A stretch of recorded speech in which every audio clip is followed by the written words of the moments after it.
Nuestro tercer panelista es Rolando Morelli, profesor que viene de Filadelfia, nos visita de Filadelfia para este encuentro, y él también nos hablará un poco de la literatura cubana durante la década del 80.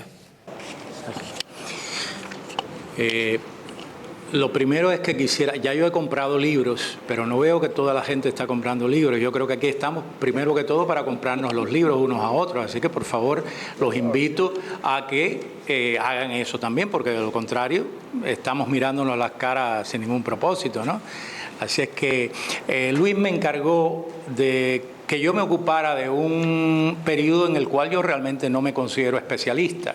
Así es que voy a hablar en carácter de no especialista de esta época.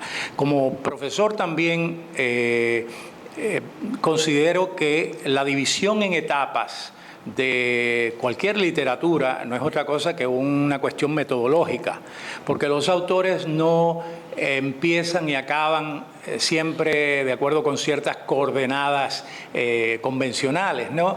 Y por eso quisiera empezar. Cuando llegamos aquí los Marielitos, en muchos casos decíamos que no había nada, que Miami era una ciudad en la que no había nada. Éramos muy injustos, pero bueno, las generaciones suelen ser así, ¿no? Nos creíamos que éramos... Pero al mismo tiempo, la figura principal de este grupo, que fue el escritor, el talentosísimo Reinaldo Arenas,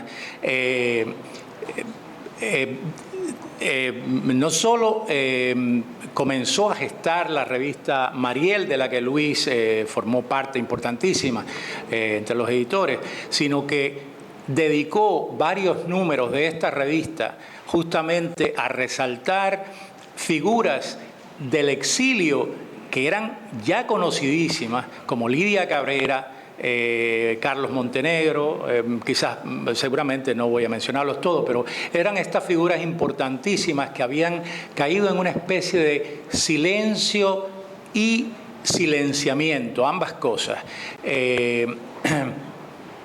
Y fue muy importante que la revista Mariel no solamente divulgara los nombres nuevos y las figuras nuevas que llegaban, es decir, que fuera portavoz de esta generación, que en realidad no es una generación porque había diferentes edades, el mismo Reinaldo no correspondería a nuestra generación, pero que además se dedicaran números realmente a figuras como Carlos Montenegro, que olvidado completamente, ¿no? Miami es una ciudad que se ha ido haciendo de retazos. Yo no creo que ustedes puedan encontrar en ningún otro lugar adyacentes nombres como Ayestarán y Guantánamo. Entonces, de la misma manera en que digamos, la vida se ha ido acogiendo a los nuevos lugares e imponiéndole una fisonomía generalmente relacionada con la nostalgia de los lugares que dejamos atrás. Podríamos decir que Miami es una ciudad hecha de acumulaciones y de reconstrucciones, ¿no? Eso es lo que la hace tan vital y tan nueva y al mismo tiempo tan antigua, porque Miami es una ciudad nueva, pero al mismo tiempo tiene una cantidad de tradiciones que hemos traído, no solo los cubanos, pero estamos hablando en particular de nosotros. De la misma manera procede con la literatura. Es decir, podemos hablar de estas generaciones con un propósito metodológico, como dije, pero todas estas figuras ya formadas mucho antes, como Lidia Cabrera, Lino Novas Calvo, etcétera, vivían en el exilio. Y debo decir en el exilio porque, por ejemplo, Lino Novas Calvo no vivía en Miami, pero yo no vivo en Miami, sin embargo considero siempre Miami como el punto hacia el cual convergemos todos de una manera o de otra. Y voy a incluir a Hialeah también en Miami, ¿no? Es decir, este grupo, como han mencionado muchos nombres aquí, que efectivamente escribieron fundamentalmente en los 70 o en los 60, el grupo nuestro. Por ejemplo, nosotros, Luis, José Abreu Felipe, que está aquí, voy a ignorar muchos nombres sin proponérmelo, pero es así, yo mismo. Es decir, hemos seguido escribiendo y vamos a seguir escribiendo, pero se han ido sumando nuevos nombres.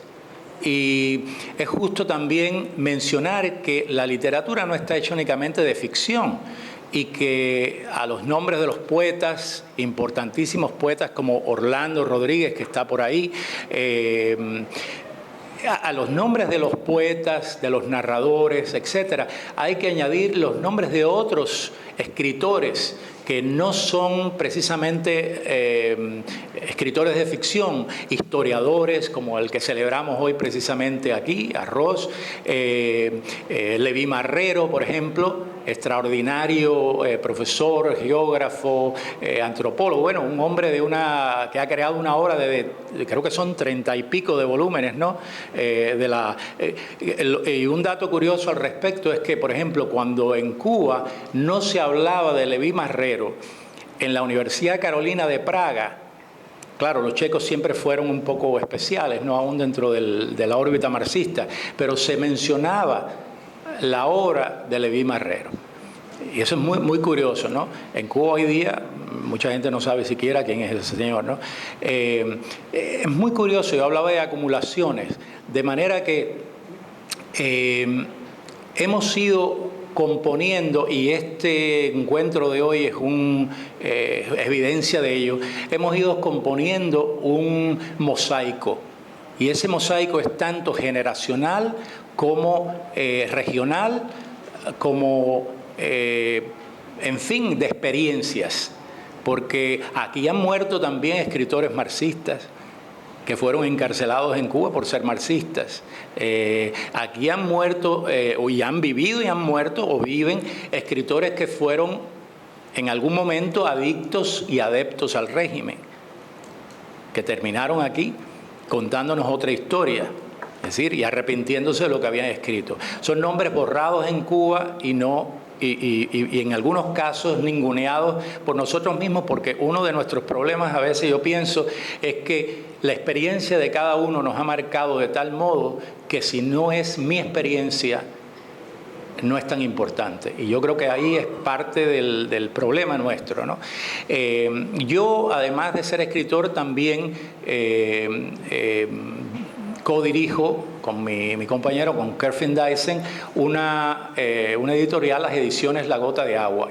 Y gran parte del propósito de estas ediciones fue, desde el principio, editar libros de escritores cubanos olvidados, libros, manuscritos descubiertos en bibliotecas, en hemerotecas, etcétera, y fruto de eso tenemos, por ejemplo, los cuentos de José María Heredia, del cual un gran número de personas, yo diría una gran mayoría de personas, no tenía idea de que escribía cuentos.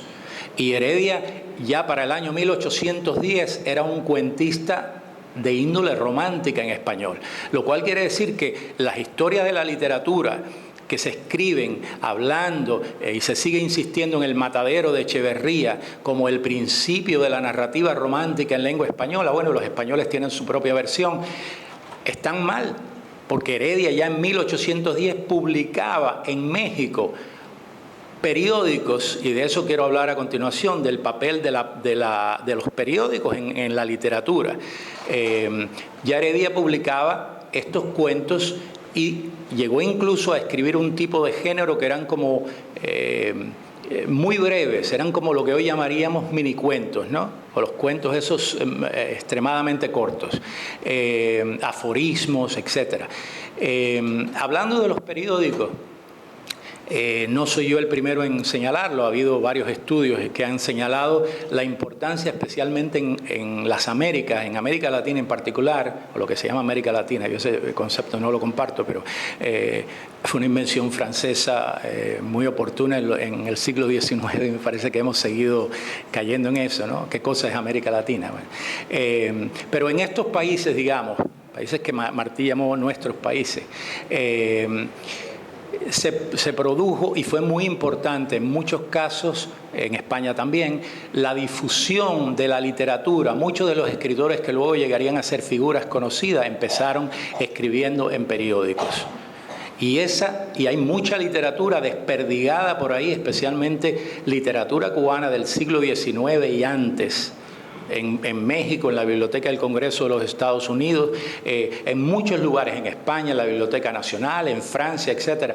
Hay mucha documentación de esto que estoy diciendo.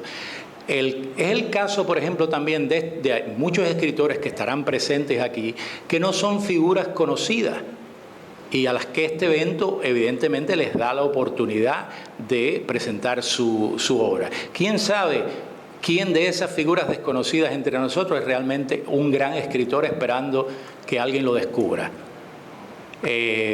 Nosotros, no sé quién fue quien mencionó, no sé si fue Manny o fue Luis, lo de el hecho de que las publicaciones hayan facilitado la impresión, los medios, etcétera, el abaratamiento de los costos, etcétera, han facilitado la edición de más autores. Esto es cierto, pero también hay que pensar que siempre hay asociado un esfuerzo que es en parte financiero cuando uno empieza a escribir.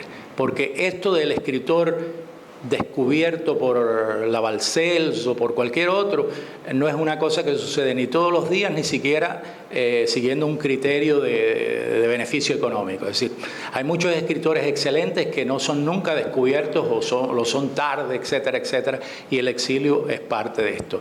En el caso del Mariel, yo diría que uno de las figuras que a mí me parece que entra dentro de esta categoría es el propio Reinaldo Arenas.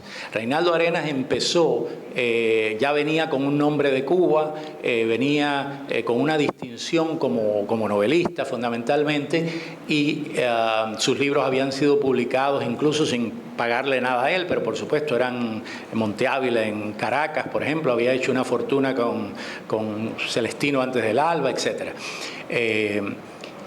Y Reinaldo empezó publicando con grandes editoriales, pero en cuanto era muy temprano al parecer, cuando empezó a decir su verdad y cuando empezó a martillar el asunto del anticastrismo, las grandes editoriales que lo recibieron de puertas abiertas le tiraron la puerta en la cara. Eso no sé si es un hecho que todo el mundo conoce, pero me parece que es importante que se sepa. Terminó pagándose él mismo las ediciones. Algunos de sus grandes libros los pagó él al final, o amigos que quisieron facilitar esta obra. Y creo que todos, unos más, otros menos, hemos tenido que recurrir a eso. Yo personalmente no espero que nadie me publique nada. Yo escribo porque eso es lo que hay que hacer.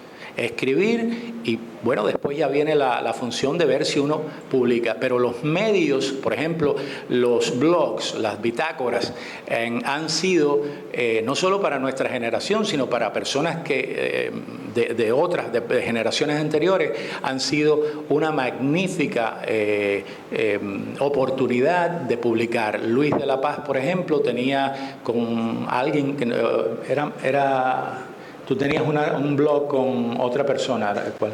Sí, bueno, no era un blog, era una revista. Una revista literaria, perdón, sí.